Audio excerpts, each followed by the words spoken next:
1, a 2, a 1. It's time for the Better Horses radio show. So let's saddle up and ride as we explore the Western way of life, horses and cows, family and friends, a relationship with the land, and a relationship with God. It's all here on Better Horses Radio. Now let's hit the trails with the Better Horses team. And welcome to Better Horses. We are so glad you joined us for another hour of Better Horses and talking all about the equine industry. I'm Ed Adams. And I'm Merle Arbo. And thank you for joining us, Merle. This is going to be a fun show. We got a really talented lineup this time. You know, I always say the show is like a box of chocolates. You never know what you're going to get when you tune in here. You know, that's exactly right. So I know you're coming back from the Color Breed Congress. I got to tell you this story. Coming back from a cattle drive from the Bayou Ranch over there in the Flint Hills of Kansas. And I got a case study here that I think I want to sprinkle across our guests that we have coming up. You know, Merle, I took a arena horse. I'll say it's a thoroughbred. And it was named Grayson. And we took him out to the Flint Hills on a cattle drive last weekend. And you made it back? And we did make it back. And it was really, this horse just did eventing, and he just did barrel racing. And I got to, shout out to its owner, Brooke, and the horse was named Grayson. And she was a heck of a rider. She flies like the wind. And I want to say to everybody out there, if you have an arena horse who's never gone out there and drove cattle or got out there and just did some easy riding, what a great mental approach you can give that horse and how healthy that is. You know, I can only imagine the challenges that it might present, but I think you come back with a better horse than what you left. You know, we're going to talk about it. We'll see what the professionals think about it. Coming up, professional horse trainer Mark Jenkins, and he's coming to us from Oklahoma. But I'll tell you what, Merle, this guy makes house calls, and he will talk to us of what it's like to travel around the country and just try to cure these horse issues. We also have Steve Cook, owner of Cook Feed and Outdoor, coming to us.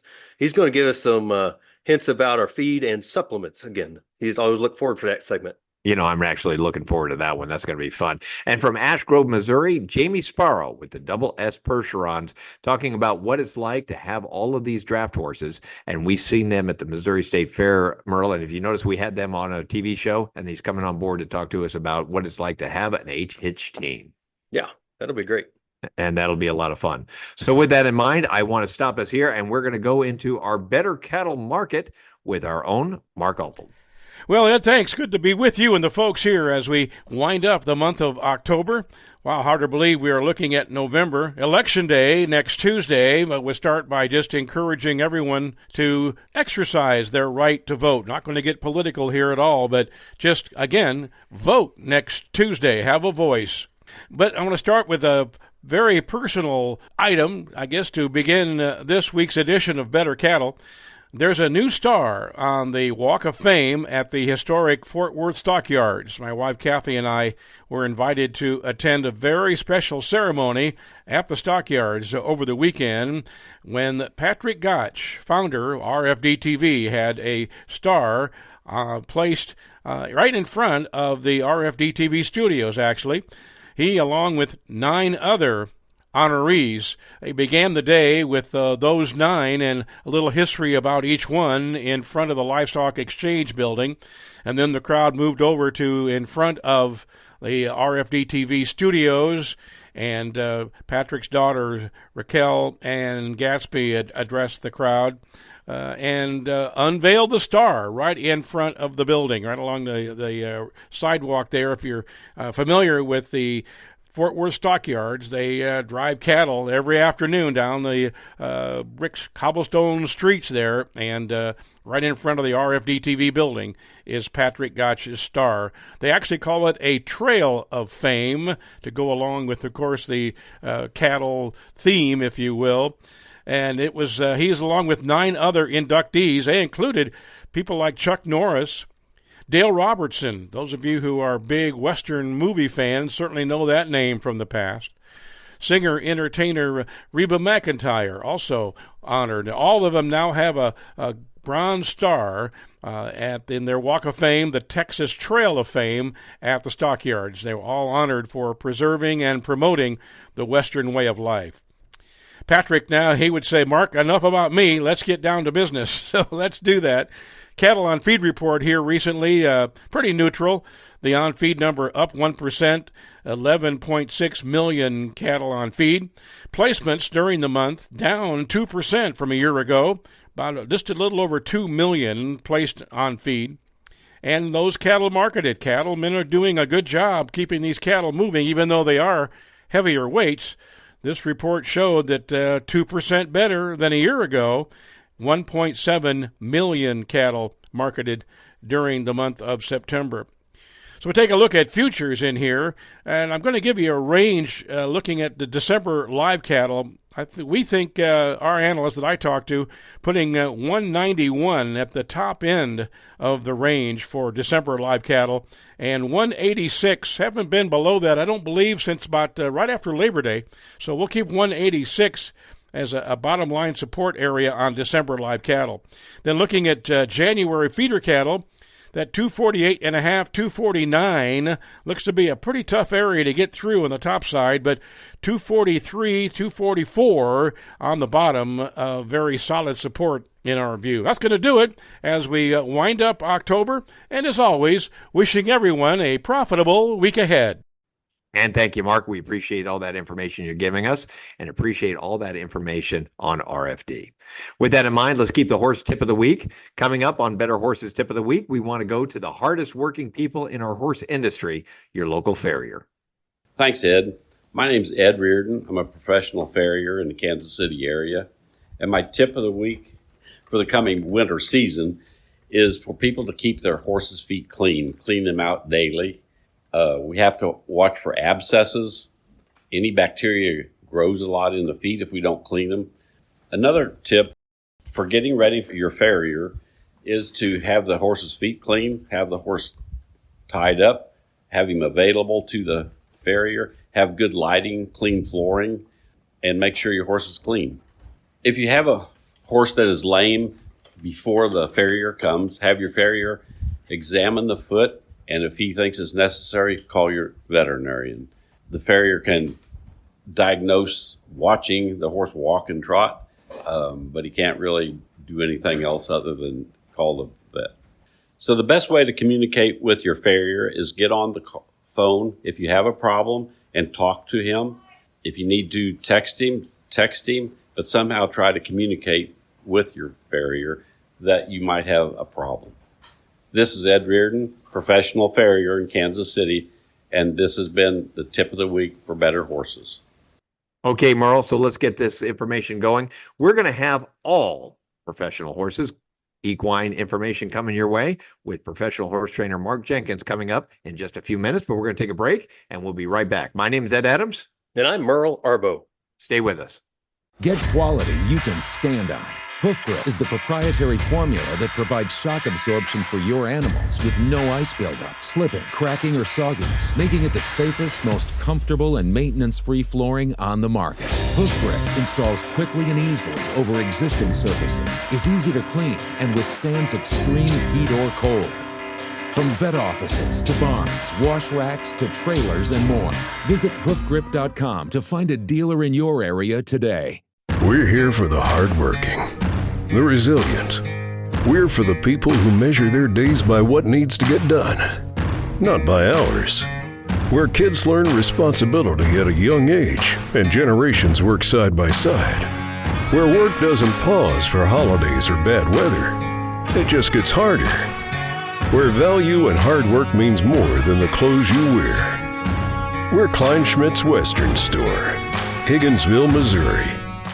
Routine dental examination and treatments are essential for high-quality horse care. To prevent potential problems, a horse's mouth should be examined at least once a year. I'm Dr. Chris Blevins, Equine Field Service Veterinarian at Kansas State University Veterinary Health Center. We can examine the mouth and provide a treatment plan to meet the needs of each client and their horse.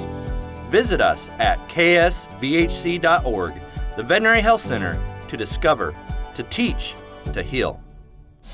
2024 is not over, so let's ride to the finest horse show of the year, the Color Breed Congress, beginning November 1st through the 9th in Tulsa, Oklahoma, located at the Ford Livestock Complex. With over 600 classes, all levels, all disciplines, and all breeds, including the long-ear classes, can enter with no qualifications required. Cash and prizes to be won. The Color Breed Congress, a family-friendly environment with a good taste of healthy competition. For more information, go to colorbreedcongress.com. The Color Breed Congress in Tulsa.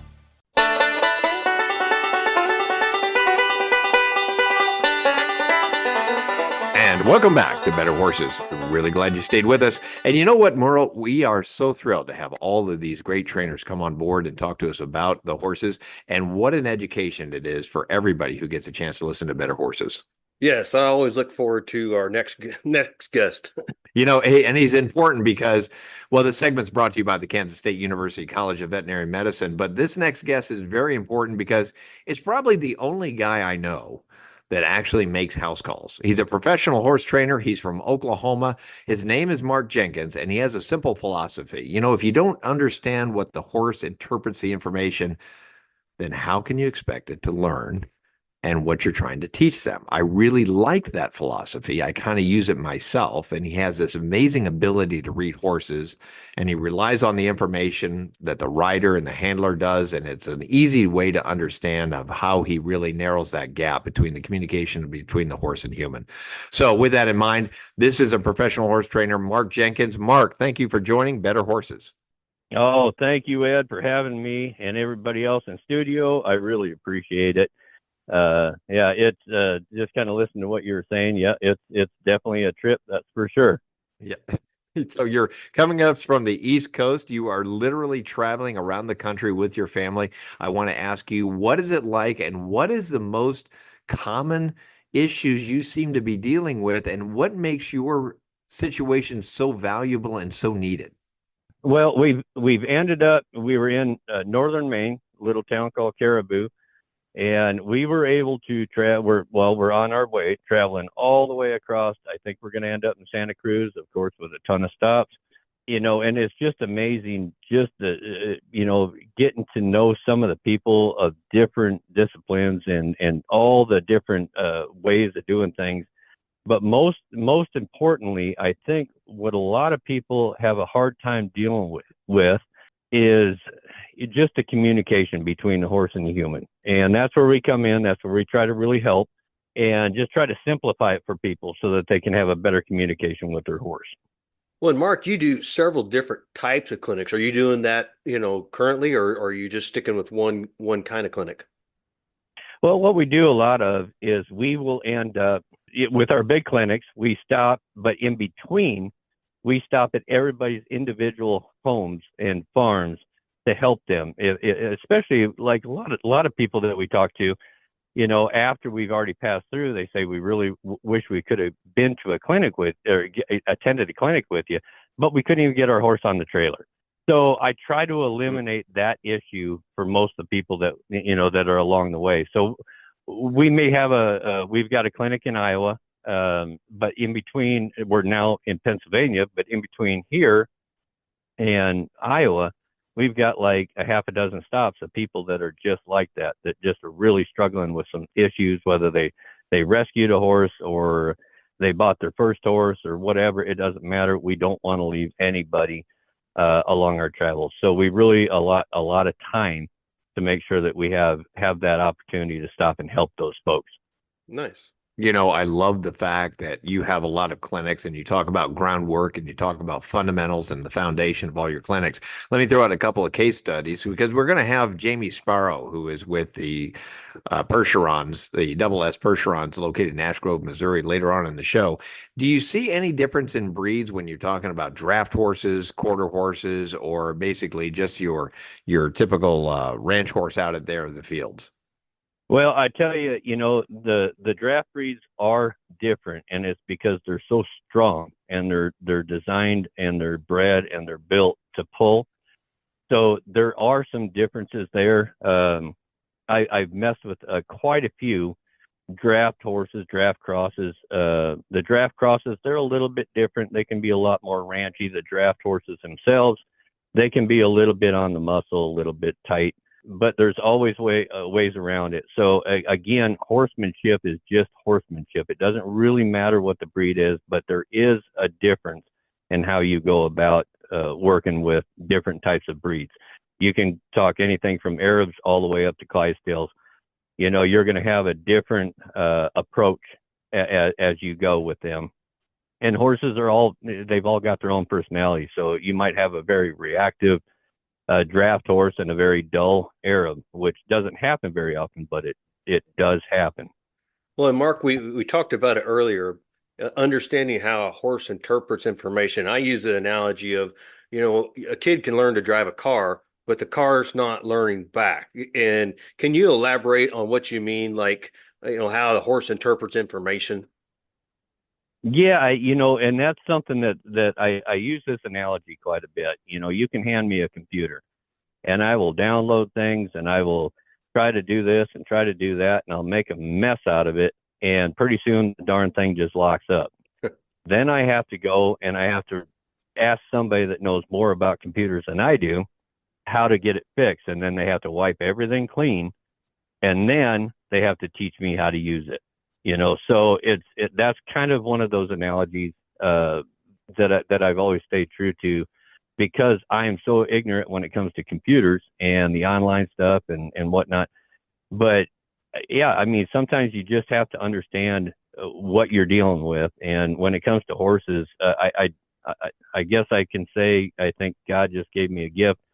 I've got the ability to figure out what's going on with the horse and the ability to, like you said, relay the information to the rider or the handler or the owner. You know, it can be different, many different situations. Sure. And if you're just joining us, we're talking to professional horse trainer Mark Jenkins with Mark Jenkins Horsemanship, and he has got a man on the road that makes house calls at markjenkinshorsemanship.com. Mark, before I let you go, I want to ask you a question. And we talked about this in the beginning of the show, and talking about horses being introduced into cows for the very first time. I know you do cow work clinics out there, and in this particular case study, we had an arena horse, a performance horse that had never been out in the Flint Hills or never been out and exposed other than its arena and its job in eventing and barrel racing, and then exposing him to cow work. Your opinion, what's the best way to do it? And is all horses able to do this function? The short answer is yes. Every horse can do cow work. Horses are bullies by nature. I mean, they really are. But at first, they can be a little apprehensive. And I use this as a training tool. When we were given lessons and we had our big place in Georgia, we would introduce people and horses to cattle the very first lesson. So whether it was the first time for the horse or the first time for the rider, and it gives them a job. And once they realize that they can kind of push that cow around a little bit, they gain a ton of confidence, whether it's the horse or the rider, and it gives them a job, and that really helps them out quite a bit. And they don't sit there and worry about what to do next. They just have a job to do and they do it. Now that's on the rider's side. But I do feel like when you can use an Arab as an example. Arabs a lot of times are just a little bit on the spooky side, but not necessarily because they're scared of anything. It's just they've got so much brain in there, and there's they're trying to think everything through. And when we put them on cattle, we usually start by just lunging and sending horses into the herd and pushing the cows around. And then after they get that confidence up, we put the rider back on, and then off they go. And then it's a really cool thing to see, because I got really, really bored with doing just lessons, loping circles, all that kind of stuff. I really wanted to add some flavor to it. And when we did, we saw a tremendous increase in achievement when it came to how far along we can get in the first or second or third lesson by introducing cattle. So yes, the short answer is yes. I think that you can introduce any breed, any horse into the cow world, and it can be extremely beneficial. Yeah, I think I totally agree. Merle, I know you have cattle out in your area. You are doing showing right now. You're out there at the Color Breed Congress in Tulsa, Oklahoma, and you see a lot of these arena horses. Oh, yeah. Yeah, and it's and everybody has kind of picks their own poison and excels what they want to excel at. So I think it's great. Mark's kind of like the Johnny Appleseed of horse trainers. He's just taking it to the people and helping everybody along the way. Mark, we want to thank you for joining us. If you're just coming on board, it is Mark Jenkins Horsemanship. He's located in Oklahoma City. He's probably in Oklahoma, rather, and he's probably the only guy that's making house calls. You can get in touch with him at markjenkinshorsemanship.com. And Mark, we want to tell you and thank you for joining us. And also, more importantly, thank you for doing everything you do in the horse industry. It's a dream come true for me. I'm living a dream, and I love it. Yep. So I appreciate you guys. It's always cool to jump on here, and I appreciate it so much to jump on and talk about horses. Mark Jenkins Horsemanship, and I want everybody to stay with us. We have coming up a man from Oklahoma also, and he is a feed dealer and also giving us all the information that we need as far as products and what to use. My name's Ed Adams. And I'm Merle Arbo. And we'll be right back right after a word from our sponsor.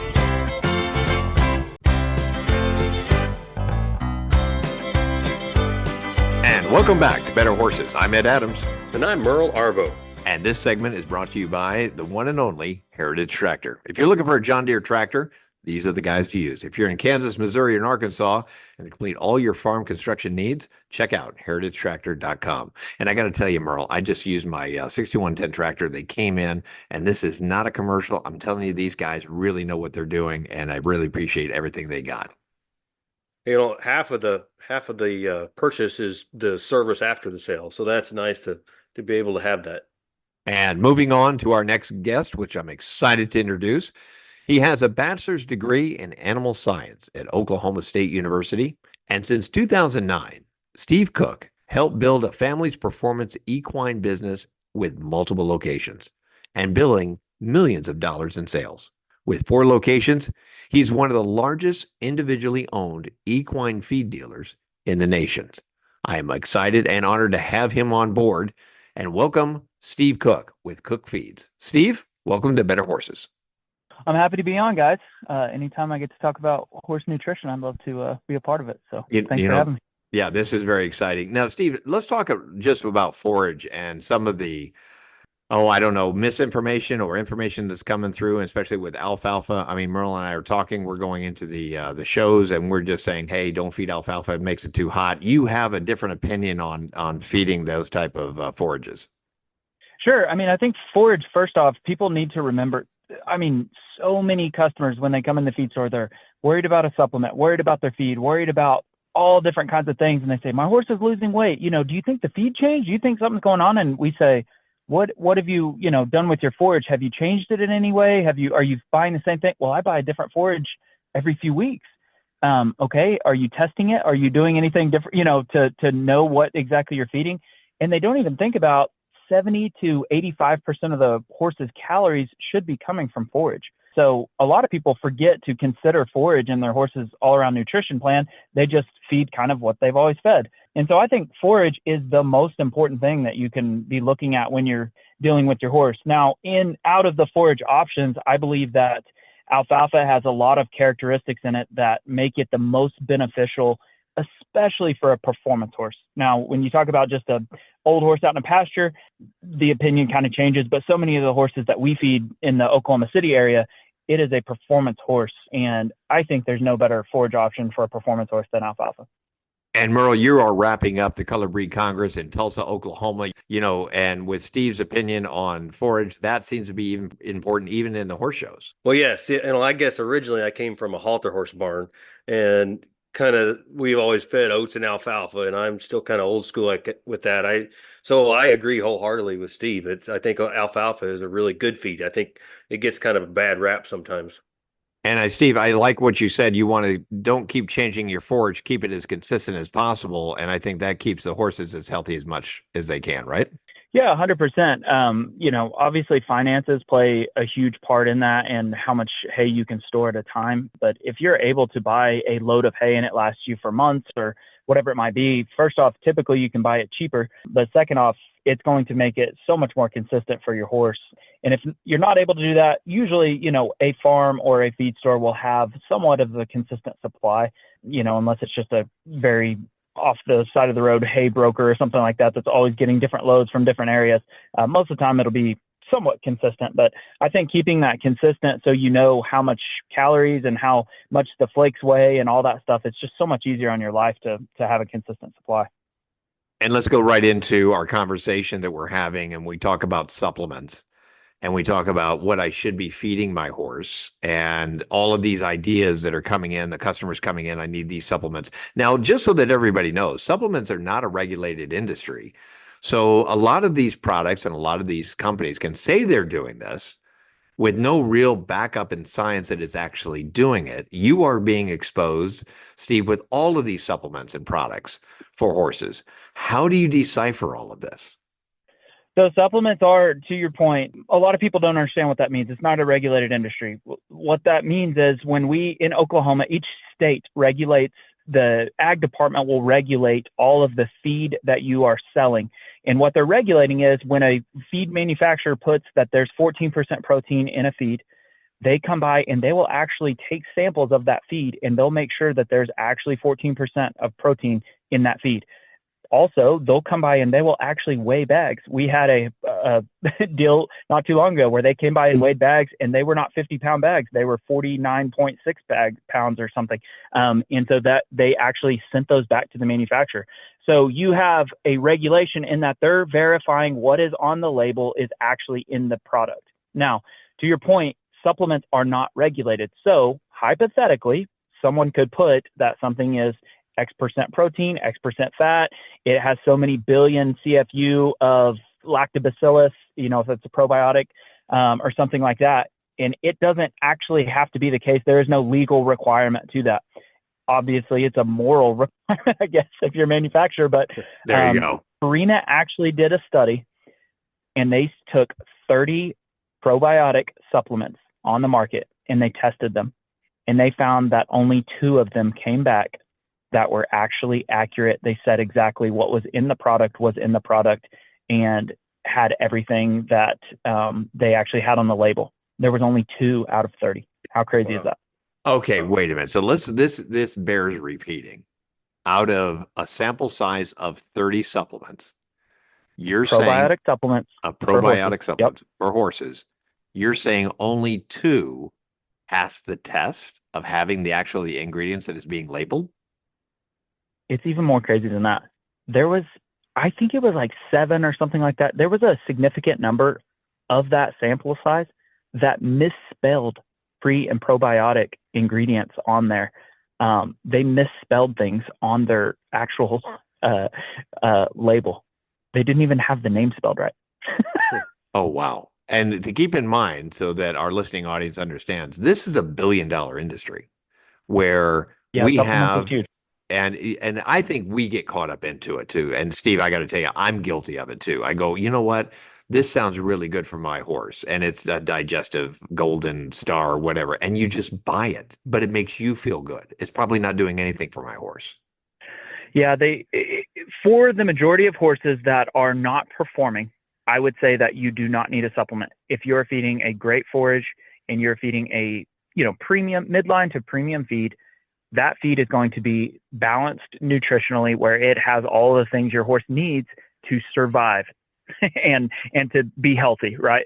Now, where that is different is in a performance horse. So performance horses have different needs than regular horses. In a feed manufacturer, they're not doing it to be evil or anything, but a feed manufacturer doesn't know exactly what your horse might need. Let's take, for instance, ulcers. You don't want to put an ulcer preventative in every bag of feed, although Purina has started doing that in their premium lines. Mm-hmm.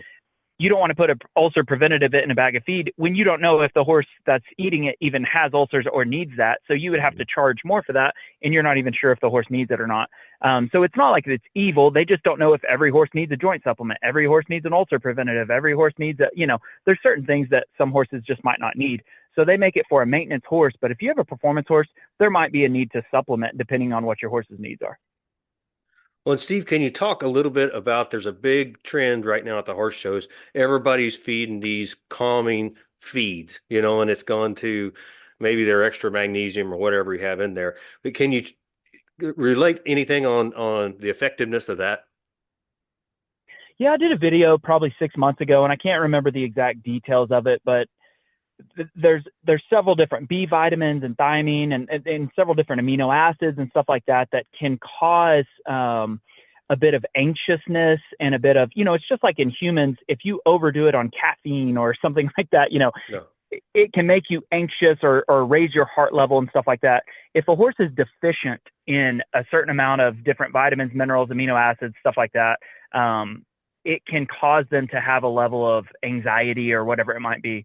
And so of those things, I think that it is important to make sure that your horse is getting all of those things. But in almost every study that's been done, a horse needs very little of those to, be in a maintenance level of those vitamins, minerals, or amino acids, depending on which one you're talking about. Sure. And they could be deficient in that, but those things are going to be very, very small in comparison to something that's like a prescription. When somebody gives, a supplement like this and they're expecting the horse to act like they're on ACE or something like that, it's just not the case. And so I have never heard anyone claim that, something is crazy, really, really calms their horse down, almost makes them fall asleep. When you're talking about something that's not a prescription. Prescriptions is a totally different topic. But when you're talking about over-the-counter stuff, I think anything that you try is going to be a minimal difference. And I think that's why you see so many people swear by a certain product because it helped this certain horse that they have, and other people say, well, that didn't help at all. It might be because that horse was a little bit deficient in that thing that they're feeding. And so I think that's why you have such a variety of different things, because it works for some horses and it doesn't for others. Sure. And if you're just joining us, we're talking to Steve Cook at Cook Feeds Outdoor, located in Oklahoma and with 4 locations around the area. Steve, is our final question. If you've been dealing with this for so long, and you brought up a very good point about feed and nutrition, really all a horse needs is grass and water. But you're down there in Oklahoma and you're dealing with the Lazy E in Guthrie with an exclusive contract. You're dealing with the racetrack down there at in Oklahoma City. So you're dealing with a lot of high performance horses. So they actually take a really special care in using your facility and what they have to eat. And that's a big change in just your regular easy riding horses out there in the arena. Yeah, it's very different. And like we talked about at the very first of this is, I think alfalfa cures so many of the things that you have in that a performance horse needs more protein to build and recover their muscles, which alfalfa would have. Alfalfa also is a lot higher in calcium than all the other forages, which helps make their stomach a more base environment that can help prevent ulcers. Alfalfa is going to be a cure-all for a lot of those things. But yeah, it takes a special type of diet for performance horse, a race horse. We have reining barns and cutting horses, and we have all kinds of different horses down here, but the performance horses is kind of a general thing where it takes a special diet to fuel a performance horse. I'd like everybody to check out their website at cookfeedandoutdoor.com. They ship hay everywhere across the country, and they provide all the information you need just about the equine industry. Steve Cook, we want to thank you for joining us. As always, a ton of information in a little amount of time. So with that in mind, I'd like to have you come back here on Better Horses later down the road. Thank you guys for having me. Thank you, Steve. Merle, that was very entertaining. And as a matter of fact, this guy really knows what he's doing because he's been around the horn for a while. Coming up, Jamie Sparrow from Ash Grove, Missouri, going to talk us all about draft horses. My name's Ed Adams. And I'm Merle Arbo. And we'll be right back right after these messages. Hi, I'm Dr. Dylan Luter, a specialist in equine performance medicine at the Kansas State University Veterinary Health Center. Our new service focuses on lameness diagnosis, advanced imaging, physical therapy, and regenerative medicine for horses with injuries preventing them from performing at their best. We can treat a variety of conditions and design a customized rehabilitation plan to meet the needs of each client and their horse. Visit us at ksvhc.org, the Veterinary Health Center, to discover, to teach, to heal. Hi, I'm Tommy with Heritage Tractor. Whether you're looking to maintain your yard or your whole ranching operation, Heritage Tractor has John Deere mower and tractor packages that make work fly by. With a variety of horsepower and attachment configurations, we have a package to best fit your needs and budget. To learn more about these exclusive packages, visit us in store or online at heritagetractor.com. Legendary products, extraordinary service, that's our heritage. Established in 1956, the Pinto Horse Association of America was formed to welcome all types of equines and maintain their show records and pedigrees. PTHA currently has over 88,000 members with 157,000 registered pintos. There are currently 3 separate registries: the Color Registry, the Solid Registry, and the Long Ear Registry. We welcome all levels of competition within a family-friendly environment. Become a member, register, and add value to your horse. For more information, check out the website pintoworld.com. Get quality you can stand on. Hoof Grip is the proprietary formula that provides shock absorption for your animals with no ice buildup, slipping, cracking, or sogginess, making it the safest, most comfortable, and maintenance-free flooring on the market. Hoof Grip installs quickly and easily over existing surfaces, is easy to clean, and withstands extreme heat or cold. From vet offices to barns, wash racks to trailers and more. Visit hoofgrip.com to find a dealer in your area today. We're here for the hardworking, the resilient.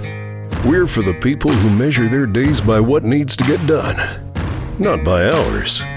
Where kids learn responsibility at a young age and generations work side by side. Where work doesn't pause for holidays or bad weather. It just gets harder. Where value and hard work means more than the clothes you wear. We're Kleinschmidt's Western Store, Higginsville, Missouri. It's time to go with United Mosquito and Fly Control's premier fly system for fly control in your barn, providing relief for horses from the stress of fighting flies, and also makes a barn more pleasant for everyone in the barn. Easy, effective, and safe. With United Mosquito and Fly Control, we provide a full service. You as the barn owner don't have to do anything. We go everywhere and take care of everything with our friendly fast service. Call today at 913-558-3814 or email Paul at unitedmosquito.com. 2024 is not over, so let's ride to the finest horse show of the year, the Colored Breed Congress, beginning November 1st through the 9th in Tulsa, Oklahoma, located at the Ford Livestock Complex. With over 600 classes, all levels, all disciplines, and all breeds, including the long ear classes, can enter with no qualifications required. Cash and prizes to be won. The Colored Breed Congress, a family-friendly environment with a good taste of healthy competition. For more information, go to colorbreedcongress.com. The Colored Breed Congress in Tulsa.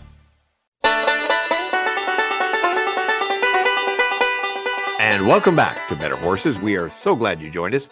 And you know what? Coming into this next segment, we are proud to present one of the country's finest hitch teams. From Ash Grove, Missouri, Jamie Sparrow with the Double S Percherons. Now, I'll tell you what, these are special draft breeds, and their elegance and temperament and what it takes to drive these powerful horses is really amazing to watch. And this guy is a professional. Very honored to have him on board. I would like everybody to welcome Jamie Sparrow. Jamie, welcome to Better Horses. Hi, how are you today? I'm doing great. Listen, we met before at the Missouri State Fair, and our listeners can take a look at that on our episode at the Missouri State Fair episode. And I actually got to be with your horses and check you out. And that's episode number 220 if you're tagging us up on the YouTube channel. But Jamie, you did a great interview. We actually got to watch your team and actually have you compete at the Missouri State Fair, which you're going all over the country. Jamie, just tell me, just as a horseman and a guy who's really involved in the draft breed, can you talk to our listeners of what it's like to have a big draft team? A lot of work and dedication goes into it, just like anything you want to make successful. Like draft horses, as far as training goes, like the biggest thing that you can do with them is consistency as far as in your training. And once you get a horse that's kind of seasoned as far as his training level, he pretty much knows what you want out of him.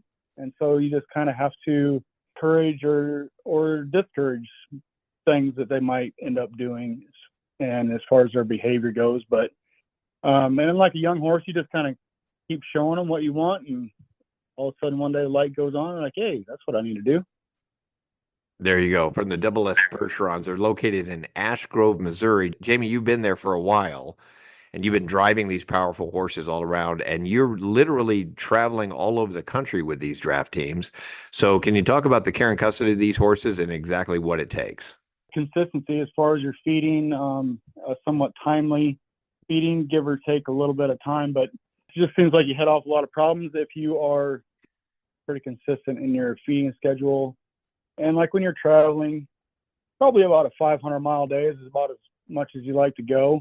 I don't feed hay or water while I'm in the trailer. Just if we try to keep it around that 500-mile mark, usually by the time they get to where you're going, you feed them a couple flakes of hay and they're ready to drink, and they're good to go. So for all those listeners out there that want to get a draft horse and start driving, what are the key things they need to know when they begin for the very first time? Find a good horse. You don't want a real young horse. You want a horse that's already broke. And that way people say, well, I'll get a young horse and we'll learn together. Well, that doesn't always work the best, because a young horse, you have to teach them that they don't need to be scared of, basically the harness, hooking, driving. An older horse that's more seasoned would be more forgiving as far as when you make a mistake. Because we all make mistakes. Sometimes if you make a mistake with a young horse, it can end up very badly. So if you start with an older horse and that's well broke, usually they're pretty forgiving if you do make a mistake. So that way it keeps you from getting in a lot of trouble. And the other thing is have good equipment, as far as well-maintained equipment, because that can get you in a lot of trouble. If something breaks, can lead into several bad things and end up getting yourself or the horse in trouble. You know, when you start looking into draft horses, you did a really good job explaining this on the TV show. Can you also explain the type of breeds and, in your opinion, the difference between those breeds of really large draft horses? So I grew up with Belgians, and mostly they're a real good workhorse. They're pretty strong-willed. I'm hard-headed too, so a Belgian, usually you have to show them a few times, and they still don't really get it. Just doesn't sink in quite as quickly. That's why I would switch to Percherons. They're just real sharp-minded, and you show them today, and tomorrow, like, yeah, I can do that, and we'll just go forward. That's what I kind of like. I've worked with some Clydesdales. They're a little bit different. Some of them are pretty lazy, and some of them are pretty crazy. Just kind of depends on the horse. And this is all very general as far as breeds go.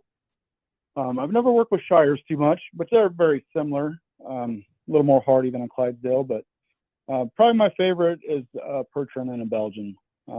Every breed has their very good attributes, and they all can be used for anything you want to do. It just depends on what you prefer.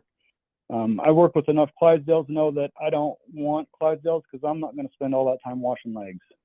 Yep, it is a lot of maintenance, and it's a lot of maintenance at home prior to going to the show also. It does look nice when they're nice and white and clean, but a lot of people will get into that and they don't have any idea how much work it takes to keep those horses presented that way.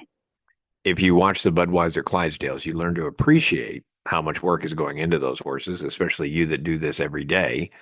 And, we have over 8 million horses in this country today.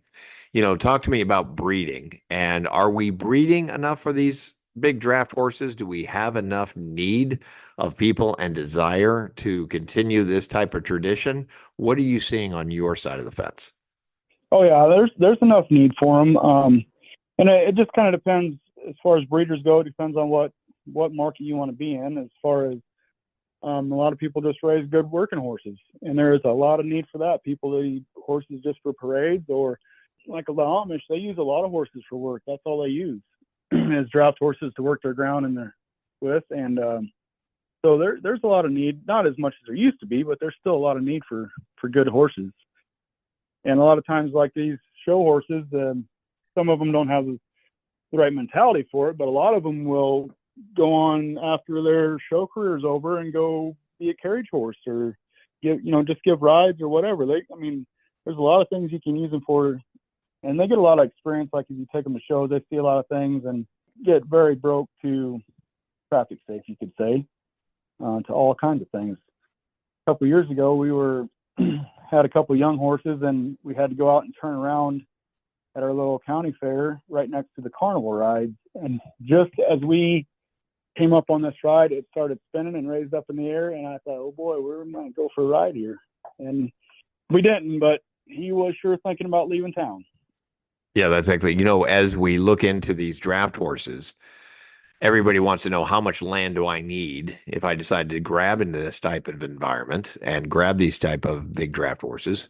What's the rule of thumb, or is there one? I don't know that there's a rule of thumb. You know, they wouldn't take up a whole lot more room as far as in the pasture compared to a quarter horse or warm blood horse. They do eat a little bit more that way. So I would say you probably need a couple more acres per horse. But for the most part, like once you get them, when they're done growing, and they're pretty easy to maintain as far as weight wise. Once you get them in good body condition, they're pretty easy to maintain. It doesn't take as near as much feed as one might think. Like this year, when I got done showing, I turned my horses out. I mean, their grain ration, I probably cut it all in a third of what they were eating when they were in the barn and under work. So they really backed off. One horse was probably eating close to 20 pounds of feed per feeding, so we backed him off to about a third of that. And they're pretty easy to maintain. When the winter gets a little bit harder, then you got to feed them a little bit better hay, or maybe a little bit more hay and then a little bit more grain, just so you can keep that's how they stay warm. With what you feed them, that's how they stay warm. If you put a blanket on a draft horse and turn them outside in the pasture, like you can drive around and see horses in the pasture all over the country with blankets on, at least where I live at. And if you turn the draft horse out with the blanket on, it might last 15 minutes, and it's going to be torn to pieces and laying on the ground. There you go. There you go. And if you're just joining us, we're talking to Jamie Sparrow at the Double S Percherons, located in Ash Grove, Missouri. And we're talking about these big breeds. And Jamie, they talked to us about Gentle Giants. Are they really that easy to handle? And I don't want to, underscore this, but I've seen you handle your horses. I can't believe how well and how disciplined they are and how well you handle them. So as our final question, in your opinion, we call them Gentle Giants, and I would probably say they're just as easy to handle as quarter thoroughbreds in other barns. Is that a fair statement? Oh, yeah. They are very easy to get along with. Now, you take a horse that maybe grew up in the wilds of Canada, which a lot of horses do grow up there, you're not going to think they're very gentle until that they understand, hey, this guy's not going to hurt me. He's just trying to show me something. And it takes a little while for that to happen. So, if they're handled as a colt growing up, they are Gentle Giants. But some of them that grow up in the wild, they are pretty wild. So, but once you get them good start on them and they learn to trust you and you trust them, yeah, they're Gentle Giants.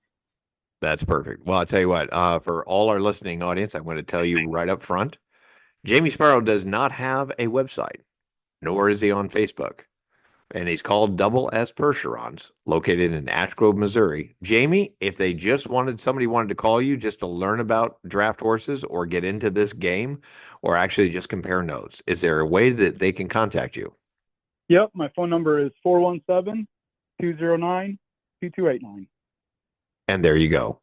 I know it's a little old school, but if you want to get a hold of Jamie Sparrow, that's how to do it. And that number is 417-209-2289. First of all, Jamie, I want to thank you for joining us here on Better Horses Radio. And more importantly, thank you for joining us on our TV show at the Missouri State Fair, and we enjoyed watching you. We'd like to come out, give you another segment so that more teams can see you in action on the care and custody of these horses, since you're right down the road from us. Thank you very much. You bet. And you know what, Merle, I got to tell you, I really enjoyed talking to Jamie Sparrow over there at Double S Percherons. I mean, just learning about the draft breeds, we could take a whole show over this. I am always amazed when I watch those 8-horse hitches, and they have so many of them in a really small arena, and they're all navigating very well. I mean, that is a testament to their docility, I believe. Exactly right. Well, you know what? That kind of wraps it up. I tell you what, we had a great show. I want to thank Mark Jenkins over there traveling on the road, stopping in, talking to us. And more importantly, Steve Cook over there, Cook Feeds and Outdoor. I mean, what a plethora of information this guy's coming from. That was a good segment. That was very interesting about the supplements. I think that's actually a lot of information, and we'll keep that going. But hey, if you miss this radio show, I want to invite you to come over and check out our podcast, and you can hear this information again and get all their contact information just by simply searching out Better Horses wherever you see your podcast. Also, don't forget our Better Horses Fall Edition newspaper is out with lots of great tips for horses and riders. Be sure to subscribe if you'd like it, or look for it in your local feed store. And as always, the Better Horses TV show, actually promoting a new show. Hey, we got the Liberty Festival that we just got back from, Merle. That's coming out, and we're going to have that on the broadcast for RFD, the Cowboy Channel, streaming with Equus TV. And if you miss it, as always, you can go to our YouTube and check that out. We were really excited to put that together. Yeah, it looks really neat. I want to give a special thanks to the team behind the scenes here at Better Horses, our producer, Brianna Johnson, our TV producer, Kelly Creech, and of course, all of our great sponsors. You do a great job. And Merle, thank you for joining me. And that wraps it up for this week. And we want you all to be good buckaroos and buckarettes. Mind your mom and dads and be brave, but don't take any chances out there. Until next time, I'm Ed Adams. And I'm Merle Arbo. Happy trails, and always ride for the brand.